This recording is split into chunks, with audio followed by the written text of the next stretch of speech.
జూనియర్లు సీనియర్లు అనే తేడా ఏం లేదు. ఈ రోజు మనము జెన్జీ కిడ్స్ జూనియర్లు ప్రతి ఒక్కరూ పాల్గొనాలా. ఈ రోజు మనకి జరిగిన అన్యాయము రేపు ఇంకో లాయర్ కూడా జరగచ్చు.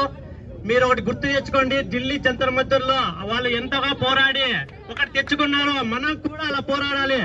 ఎందుకంటే ఈ రోజు జరిగిన అన్యాయం రేపు ఎవరికైనా జరగచ్చు. కాబట్టి మనము ఫ్యామిలీలు ఉన్నాయి, పిల్లలు భార్యలు ఉన్నారని చెప్పి ఇంటికి వెళ్ళొద్దండి. రాత్రి అయినా సరే ఇక్కడే ఉండాలా.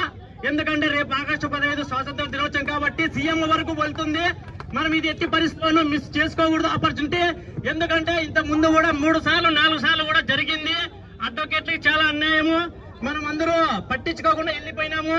కాబట్టి సీరియస్ గా తీసుకోవాలా ప్రతి ఒక్క అడ్వకేట్. కాబట్టి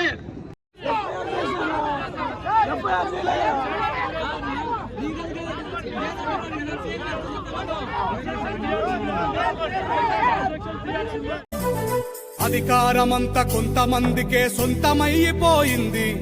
వలసలతో నడిగడ్డ బ్రతుకు ఆగమైపోయింది. తిరుగుబాటు చెండెగరలేకనే మార్పు మాయమయ్యింది.